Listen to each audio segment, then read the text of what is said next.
Sejam todos bem-vindos a mais um episódio do nosso projeto LicitaCast, o projeto de podcast em temas de contratações públicas da Comissão de Licitações e Contratos da OAB de Santa Catarina. Queria agradecer a disponibilidade do local, dos profissionais, da CAASC, da gestão da OAB de Santa Catarina e também a Comissão de Licitações e Contratos da OAB de Santa Catarina, na pessoa da nossa presidente, doutora Camila Steiner. Hoje a gente tem um convidado muito especial aqui, o doutor Rafael Carrara, e a gente vai conversar sobre o uso de inteligência artificial na advocacia. O meu nome é Eduardo Schiffler, sou advogado, também faço parte da Comissão de Licitações e Contratos aqui da OAB de Santa Catarina e vou fazer a mediação dessa conversa. Hoje temos aqui um convidado muito especial, o Dr. Rafael Carrara. O Dr. Rafael Carrara é advogado, especialista em Direito Público, Direito Constitucional e Direito Administrativo, especialista em Direito Tributário e Direito Aduaneiro e membro da Comissão de Licitações e Contratos aqui da OAB de Santa Catarina. Bom, é um prazer estar aqui contigo, Dr. Rafael. Para começar, vamos contextualizar um pouco do uso da IA na advocacia. Como que era a tecnologia no mundo jurídico há alguns anos? Antes dessa onda da inteligência artificial, que surgiu aí principalmente com o surgimento do ChatGPT. Tudo bem, Eduardo? Doutor, primeiro acho que um agradecimento aí à OAB Santa Catarina, por disponibilizar esse espaço, a CAASC, a nossa comissão de licitação, que já vem com esse projeto há anos, novamente estou aqui. Nossa presidente Camila, faço agradecimento a todos os membros, uma comissão extremamente atuante. Antigamente era uma tristeza, Muito papel, Uhum. Muito papel, Basicamente era tudo no papel, O que tinha de digital eram os textos dos editais, mas o restante de todo o procedimento ele era feito no papel. Então, a dificuldade era enorme, Participar de licitação, o advogado que fazia essa assessoria, ele tinha que imprimir todos os documentos, não existia essa possibilidade de se mandar por sistema, por e-mail, Obrigatoriamente, você tinha que estar presencialmente nas prefeituras, em todos os órgãos públicos, Eu que sempre atuei nessa área de licitação, rodava o estado de Santa Catarina inteiro, participando de licitação, Então, realmente, assim, a evolução que tivemos aí nos últimos 20 anos, foi estrondosa, Uhum. Uhum. A gente... eu não sou tão velho assim, mas eu cheguei a pegar também a parte do processo administrativo físico, quando era a grande maioria, Já passei por algumas situações em que, por exemplo, eu precisava me cadastrar, já tinha um processo eletrônico naquele município, eu precisava ter acesso a informações, mas eu precisava fazer um cadastro no sistema eletrônico daquele município, daquele ente. E aí, para eu fazer o cadastro, eu precisava imprimir um formulário, assinar à mão, digitalizar e enviar por e-mail para eles liberarem o meu acesso no sistema eletrônico. Eles não aceitavam a assinatura eletrônica, a assinatura digital com o certificado diretamente. Ainda bem que isso está mudando, ainda mais Sim. Com o surgimento da inteligência artificial. O surgimento, entre aspas, a difusão geral do uso de IA, principalmente aqui para a advocacia. E o doutor lembra de algum exemplo de como os advogados precisavam trabalhar na raça, na tora, quando não tinham o auxílio da tecnologia, do uso da IA? Dentro daquilo que nós estávamos falando, Na verdade, todo o processo, ele era manual, Realmente manual.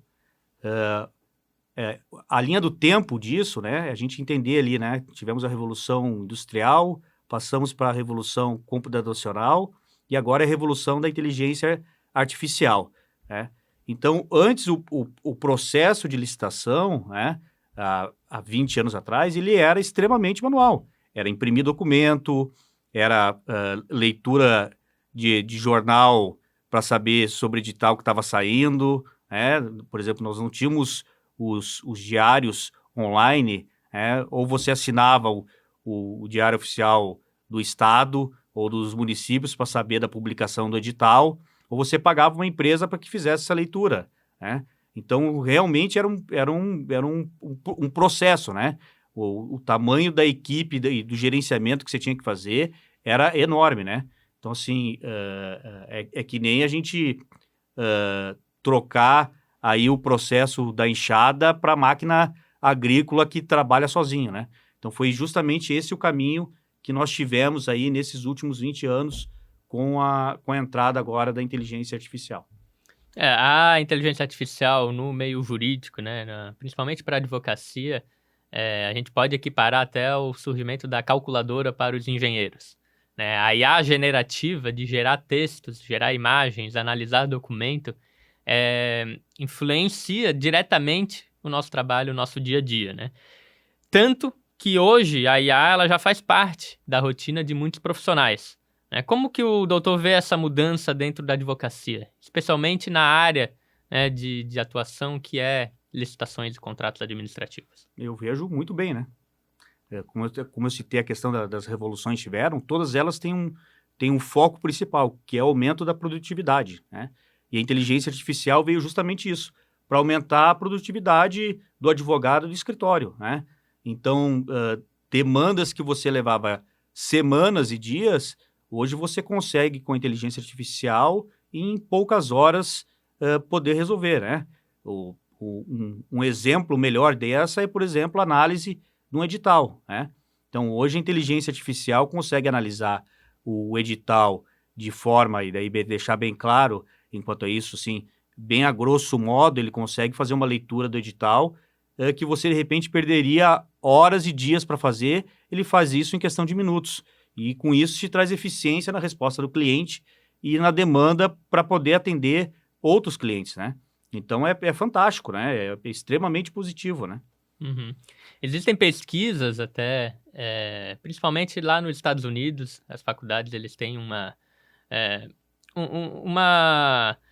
cultura de fazer pesquisas empíricas muito forte, né? O que distingue um pouco das faculdades aqui de direito no Brasil. Mas existem pesquisas que indicam que o uso da IA para profissionais considerados acima da média, né, aqueles especialistas em determinado tema, em relação aos profissionais que não são considerados acima da média, que são profissionais medianos ou abaixo da média, que não são especialistas em determinado tema, né, que o uso da IA tende a equiparar os especialistas com os não especialistas. E o que isso quer dizer? Não necessariamente vamos substituir os especialistas, mas os especialistas eles se beneficiam da IA num grau menor do que os não especialistas. Então a gente tem, de certa forma, uma democratização do conhecimento com o uso da IA. Porque aqueles profissionais que não são especialistas em determinado tema, agora com o uso da IA, eles conseguem se tornar capazes de atacar determinado problema, atender determinado cliente. E o que, a meu ver, é um grande efeito, né? Positivo ou não, é um grande efeito que a IA vem trazendo para o nosso dia a dia. Isso é interessante, né? Que é uma leitura da IA que muitos ficam preocupados em dizer assim que a IA vai dominar tudo, né? E eu ouvi uma frase e isso mudou minha perspectiva sobre a ideia de inteligência artificial. A frase era o seguinte: a inteligência artificial, a IA, ela é passado. E daí, por que ela é passado? Por causa que a inteligência artificial só vai te dar resultado de algo que já foi feito. Ela não cria nada novo. Quem cria algo novo somos nós, humanos, com a nossa cabeça, né? com o nosso cérebro que cria. A IA vai pegar a ideia de algum lugar que já foi feita. Então, a IA sempre vai ser o passado e nunca ela vai ser o futuro, né? Uhum. Tem outras tecnologias que estão sendo estudadas, de neurotransmissores, que buscam chegar próximo à evolução do que o nosso cérebro faz. Mas hoje a inteligência artificial, é importante isso entender, ela é sempre passado. Ela sempre vai pegar uma fórmula já existente e ela não consegue criar. Ela pega fórmulas existentes, né, em virtude que ela trabalha só em cima de algoritmos, né? Uhum. É uma reflexão interessante essa, né? De que a IA, ela é o passado, né? Porque a base de dados dela é uma base existente, né? E na visão do doutor Rafael, que tipos de modelos de IA estão sendo mais utilizados hoje, né, na iniciativa privada, nos escritórios de advocacia, voltados ou não para licitações e contratos? A base hoje, né, de inteligência artificial, nós temos acho, 4 aí, grandes aí, que é o ChatGPT, Gemini, Copilot e o DeepSeek, né? Esses são a base do que existe melhor na inteligência artificial, né? São o que hoje tem um resultado extremamente expressivos, né? Abaixo disso, nós temos os softwares jurídicos, temos plataformas governamentais, plataformas privadas, temos robôs e temos sistemas com inteligência artificial, né? Então, é importante separar todos esses grupos, né? Porque são coisas extremamente diferentes, né? Porque aquele que trabalha com a inteligência artificial, ele utiliza de uma sistemática que quase sempre vai estar apoiada em cima desses 4 aplicativos que eu falei, né? O Gemini, o Copilot, DeepSeek e o ChatGPT, né? A única diferença é que esses programas que têm inteligência artificial, eles vão ter os parâmetros, a parametrização correta para fazer a busca correta daquilo que você precisa. Então, a grande diferença é essa, né? Esses 4 aí que o doutor comentou, eles são os LLMs, né?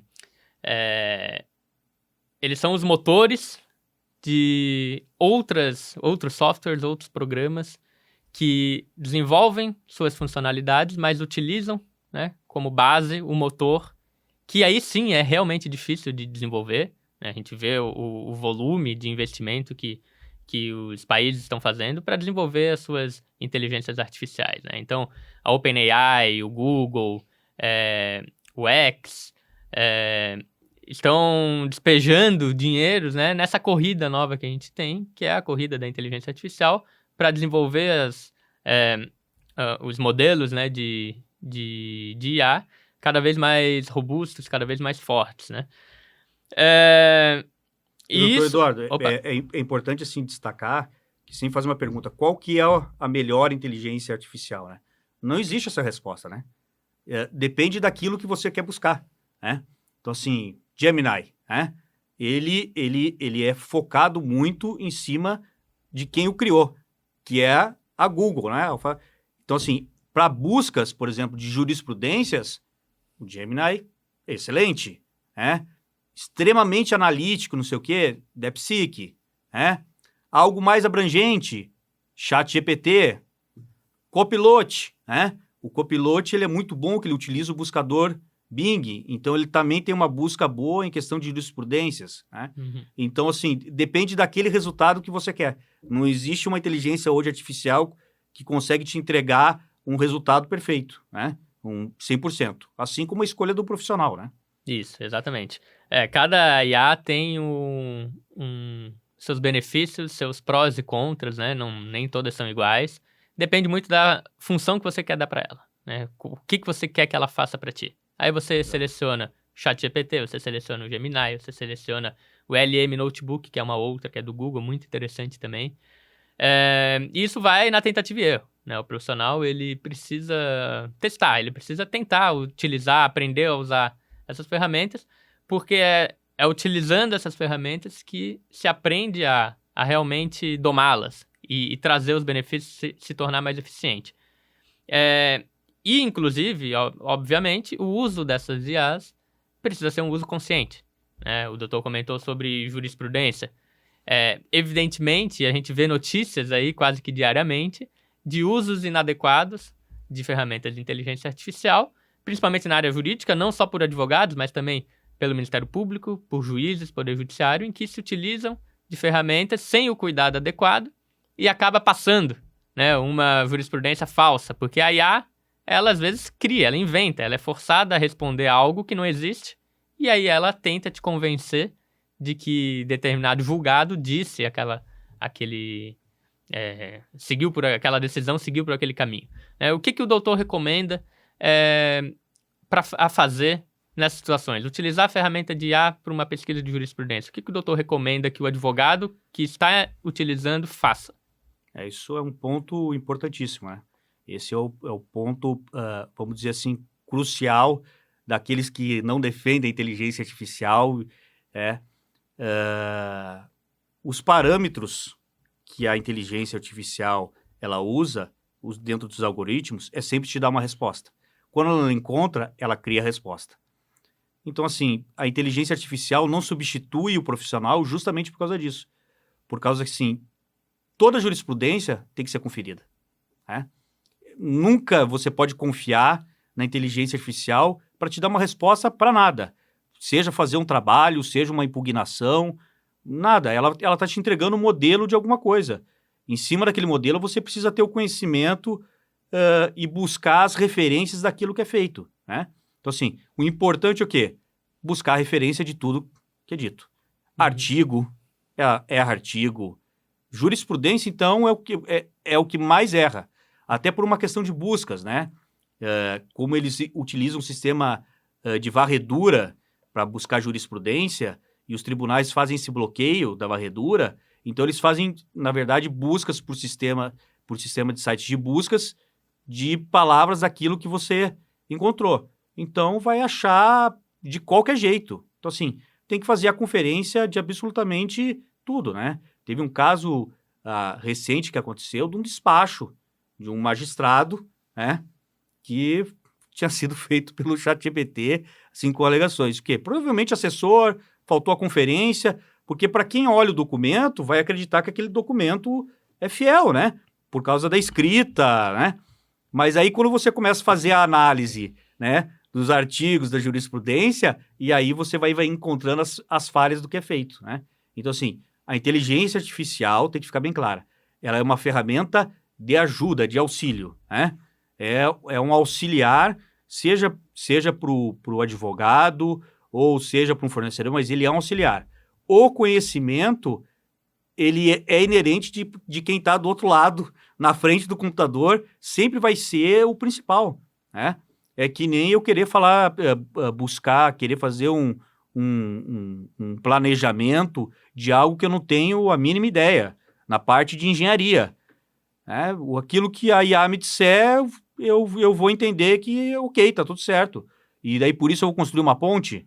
Não tem como, eu não tenho conhecimento técnico para isso.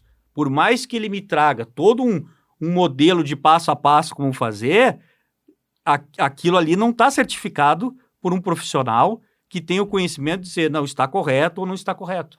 Então, a mesma coisa funciona para a inteligência artificial, né? Peça, recurso, né? Não adianta você vai fazer um modelo de recurso. De repente está dizendo um monte de abobrinha, citando doutrinadores e doutrinas que nem existem, né? Então, isso existe e vai continuar a existir, né? E daí, voltando àquilo que falei, né? IA é passado e não é futuro, né? Então, ela faz uma busca de dados, né? E daí, por isso que também, assim, sistemas que trabalham já com parâmetros para definir e conseguir excluir esse tipo de coisa, são excelentes, né? Porque para você criar esses parâmetros, né, não é do dia para a noite, né? É bastante trabalho, né? Tem até a questão, por exemplo, que todo mundo fala muito, prompt, né? Use prompt para isso, prompt para aquilo, né? Eu sou da era da computação que o prompt era prompt, né? Porque, assim, você precisava, para entrar no computador, eu tinha que escrever lá, né? Windows.exe e tecla Enter, né? Que isso é o prompt. O que é o prompt? É o comando. É você dizer pro programa, pro sistema, qual é o caminho que você quer seguir. Então, o que você tem que colocar de informações? Todas as informações que você entende necessária, né? Então, prompt é o quê? É o comando que você vai dar para o sistema. E ele vai obedecer ao seu comando. A IA, ela funciona como uma ferramenta de apoio, né? Ela não é uma ferramenta que vai substituir ou que se pretende substituir o trabalho do advogado, porque ela é a calculadora do advogado. Ela é uma ferramenta de apoio. O advogado ganha produtividade utilizando a ferramenta de IA. E para isso ele precisa ter, obviamente, consciência de como utilizar, saber utilizar e ter responsabilidade. Né? A lógica da responsabilidade de quem assina o documento, ela permanece, com ou sem uso da IA. Né? Se um documento está assinado pelo advogado X, ele é responsável pelo conteúdo que está dentro desse documento. Se esse documento foi elaborado por IA, a responsabilidade da revisão é dele. Né? E isso precisa estar muito claro para um uso consciente da IA. Né? A IA, ela alucina. Né? E a alucinação é o quê? A IA indicar algo como verídico quando, na verdade, não é. Né? E justamente como o doutor falou, a IA, ela muitas vezes é forçada a responder dar um resultado, entregar um resultado, uma resposta inverídico. Ela quer te atender, ela quer responder ao seu comando, ao seu prompt, e ela acaba alucinando, né? E há algumas formas, né, de corrigir isso. Um dos grandes desafios das empresas que desenvolvem ferramentas de IA é mitigar a alucinação. Não existe, hoje, nenhuma IA 100% imune a alucinações. Né? O que há são ferramentas que mitigam a alucinação, como, por exemplo, ter um banco de dados próprio, né, uma curadoria, um banco de dados atualizado, por meio de programação, aquela ferramenta, quando for responder ao prompt, ela é obrigada a passar no banco de dados, então isso mitiga, por exemplo, a invenção de dispositivos de lei, porque ela passa literalmente na lei, ela passa a ferramenta na legislação, então ela pega o artigo certinho, sem inventar. A jurisprudência também, na mesma lógica, né? Então, esse tema, né, de cuidado no uso da IA, de alucinação, é muito relevante. E uma coisa importante, né, é sobre, para nós que estamos na advocacia, a questão do LGPD, né? Uhum. Então, assim, os aplicativos de inteligência artificial, né, ChatGPT, Gemini, não sei o quê, se você coloca dados do seu cliente lá, ele se torna público, né? Você tem que achar ali a opção, né, para que você não... Tem uma opção lá que você coloca e que você não quer ajudar a melhorar a inteligência artificial. Porque senão essas informações vão ser públicas. E daí você vai estar ferindo a LGPD e vai estar ferindo o código de ética da OAB, né? Então, assim, nunca informações do cliente, do processo, mas sim informações daquilo que você quer procurar.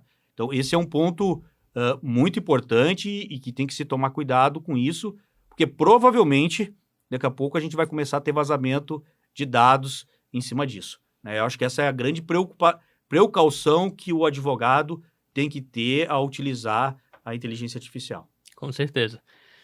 E sendo de forma prática, né, bem objetivo, doutor Rafael, como que a IA pode ajudar um advogado no dia a dia dele, da advocacia, em tarefas como leitura de editais, verificação de conformidades, gestão de prazos, elaboração de peças, documentos jurídicos? Como que a IA pode, na prática, auxiliar o advogado no dia a dia? E quais, né, dessas possibilidades o doutor entende que é a mais impactante, a mais revolucionária no dia a dia do advogado, que ele sente que a IA realmente está trazendo eficiência? Eu acho que tem duas aí que são importantíssimas, né? Leitura de edital, né, e a parte de compliance, né, de você conseguir localizar dentro do edital os problemas que tem no edital ou possíveis cláusulas abusivas que podem ocorrer. Eu acho que esses dois são principais e que foi o que mais otimizou o tempo para quem advoga na área de licitação, né? Porque os editais são enormes, né? Aí, na melhor das hipóteses, aí, 30 páginas tem um edital, né? Tem edital com 200, 300 páginas. Então, fazer a leitura disso dependia de um tempo enorme. Então, hoje, você parametrizando, você consegue fazer uma busca e encontrar os elementos que você necessita, para poder entender e compreender o edital. Então, acho que a otimização foi o que facilitou para a área da licitação, principalmente na leitura digital e na busca, por exemplo, de cláusulas que possam ter erro, né? Até nós estávamos conversando antes de começar o podcast, um erro normal que nós temos na área de licitação: você pega o edital diz uma informação e você pega o anexo diz outro. Local de entrega diferente, forma de como vai ser feita a licitação, assim, então, assim, esses erros normais que acontecem, hoje fica muito mais fácil. E a questão do tempo disso, né? Então, antes, para uma análise de um edital volumoso, você levava 2, 3 dias para fazer. Hoje, em questão de minutos, horas, né? Você consegue já fazer uma análise daquilo com as informações que você consegue extrair utilizando a inteligência artificial. Essa conversa aqui me fez refletir que o uso da IA bem adequado, o uso adequado da IA, um uso generalizado, se fosse um uso obrigatório da IA, vamos passar a IA em todo documento público ou toda decisão administrativa para identificar contradições, obscuridades, né? A IA tenderia a extinguir os recursos de embargo de declaração, né? E as contradições entre documentos do planejamento da licitação. O edital diz uma coisa, o termo de referência diz outra coisa, gera insegurança jurídica. Porque a IA realmente ela faz um trabalho muito bem, né, de comparação de documentos, identificar contradições, né? E o uso da IA na advocacia, essa funcionalidade, né, ela realmente é algo a ser aproveitado. E olhando para o futuro, doutor, como que o doutor enxerga o futuro do uso da IA no direito, na advocacia, especialmente na área de contratações públicas, né, nos próximos 5 a 10 anos? Eu vejo que nós vamos caminhar rapidamente para ter grande parte da área de licitação toda voltada com a inteligência artificial. Vamos ter sistemas customatizados, né, para essa área que vai facilitar a vida de uma forma enorme, né? Então, assim, hoje está muito cru, porque quem está hoje trabalhando na criação e desenvolvimento desses sistemas, né, ainda não possui todas as informações ou tem parte delas, mas daqui 5, 10 anos nós vamos ter sistemas complexos, né, e que vão poder nos dar resposta e nos ajudar a buscar caminhos com segurança jurídica e com tranquilidade, né? Então, eu vejo que para a advocacia ele só tende a melhorar. Vai aumentar a eficiência, a resposta ao cliente, né? Recursos, impugnações com maior embasamento, né? Demonstrando mais pontos. Então, eu vejo de uma forma fantástica daqui a 5, 10 anos a questão da inteligência artificial e não tenho dúvida, né, de que ela realmente vai fazer parte do dia a dia para quem trabalha com licitação. Não só o advogado, mas também o fornecedor, né, a empresa, a iniciativa privada, como também os próprios servidores públicos, né, que a cada dia mais estão também se adaptando ao uso da inteligência artificial para trazer seus benefícios, né, em cada uma das suas funções. E que conselho o doutor daria para o advogado que ainda não começou a usar a inteligência artificial, ferramentas de IA na sua rotina? Comece já. Né? Eu sempre falo que eu, desde cedo, já comecei a utilizar o computador. Primeiro aquele sisteminha de logo, né? Tartaruguinha para cima, tartaruguinha para baixo. Depois o meu pai comprou um computador em 95. Então sempre tive acesso à parte de tecnologia, né? E aí me formei, comecei a trabalhar e o trabalho não dava conta de ficar acompanhando as questões de tecnologia. Fui fazer minha especialização em Direito Público e aí o professor na aula pegou e disse assim, olha, eu vou mandar para vocês o link via Messenger. E daí eu falei assim, Messenger? O que é o Messenger? Não, o Messenger é aquele grupo, aquele chat de conversa pelo Facebook. Eu falei, Facebook? E aí eu nem sabia o que era o Facebook, né? E aí eu me obriguei a ter que me cadastrar no Facebook, conseguir entender como funcionava aquela página, por causa que eu tinha parado ali uns 5 anos que eu fiquei sem olhar os avanços da tecnologia. E foi suado para mim. Foi bem suado. E a partir daquele momento eu comecei a enxergar que a tecnologia, se nós não acompanharmos ela diariamente, se a gente passar um ano sem olhar e sem tentar aprender, a gente vai ficar defasado. E a advocacia, e principalmente a área de licitação, né, que está muito voltada para uma área comercial, que busca resultados, a tecnologia sempre está caminhando junto. Então, para os advogados da área, eu digo, vai lá e comece. Como começar? Baixa lá o aplicativo, entre em contato com uma empresa que tem uma plataforma e vai aprendendo a mexer pouco a pouco, vendo qual é a dificuldade, quais as necessidades que você necessita, mas o caminho é esse, comece, porque senão daqui 5 anos vai ser que nem o cara que, quando veio o computador, uma vez encontrei um colega advogado no fórum, um advogado lá com seus 40 anos de advocacia, e ele com as folhas assim, tudo batido na máquina de datilografar. Eu disse, doutor, mas para protocolar tem que ser via digital. Ele, não, eu sei, mas é que eu tenho um técnico de informática que escreve no computador para mim, e daí ele faz o protocolo. Então é isso, você acaba virando um dinossauro, né? Então, assim, a tecnologia está aí, né? Eu peguei o início ali da informatização, que Santa Catarina sempre foi um avanço, né, nessa área, mas antes nós protocolava, tinha que ir lá na distribuição do fórum, né, fazer o protocolo, né? E hoje no sistema digital. Quer dizer, eu vi muitos colegas advogados, né, naquela época, que não queriam aprender, que não queriam, né? E aqueles que continuaram foram forçados a ter que aprender. Então, assim, o caminho, assim, comece, porque senão você acaba virando dinossauro. Isso. Não é uma questão de ser e nem uma questão de quando, né? É uma questão de realidade. A IA, ela já é realidade, a IA já está no nosso dia a dia.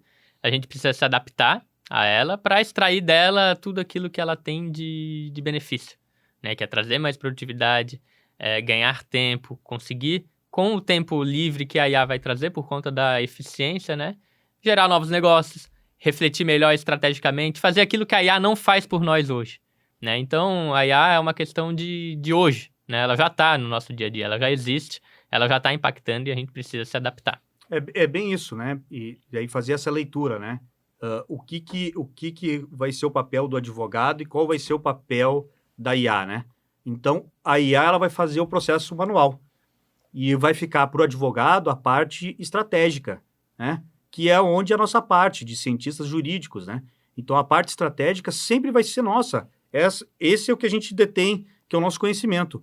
Agora, a parte manual, a gente vai deixar de fazer, vamos fazer muito pouco, e grande parte quem vai fazer é a inteligência artificial para a gente. Então, é essa a leitura. Então, não estamos em risco de extinção, não. Pelo contrário, vamos ser extremamente mais eficientes, né? E vamos conseguir criar muito mais oportunidades em virtude da inteligência artificial. E de forma direta, doutor Rafael, o doutor quer deixar uma mensagem final para os nossos ouvintes? É essa, né? Utilizem a inteligência artificial, tentem entender, leem, estudem, né? Assim como a gente lê e estuda na nossa área de licitação, na área do direito, a inteligência artificial ela tem que ser estudada, tem que ser compreendida, a forma, ela tem uma burocracia, que nem nós temos na nossa legislação, ela tem a sua própria burocracia, nós temos que entender os termos, os comandos, né? Porque é uma área de processamento de dados, né? Então, ela tem uma legislação própria, uma linguagem própria. Então, nós precisamos entender essa linguagem para que ela possa entregar resultados positivos e não negativos. Porque se a gente começar a pedir, quero o resumo do edital, só fazer esse pedido, vai aparecer umas coisas horríveis, assim, né? Então, se a gente quer que realmente ele seja um aliado, assim como da máquina de escrever a gente veio para o computador e o computador foi um aliado, quando do computador veio a internet, veio o Google, né? Veio agora a inteligência artificial, né? Então, cada um deles nós tivemos que aprender a como lidar, né? Como ligar o computador, como escrever www, né? E a mesma coisa para a inteligência artificial. Então, esse é o recado. Comecem já. O futuro é agora. Obrigado, Dr. Rafael Carrara. Esse aqui foi mais um episódio do Projeto LicitaCast, projeto de podcast de temas mais relevantes de licitações e contratos da OAB de Santa Catarina. Foi um prazer conversar essa tarde aqui com o Dr. Rafael. E gostaria de convidar a todos a seguir as redes sociais da comissão, da OAB de Santa Catarina, e também assistir aos demais episódios do LicitaCast.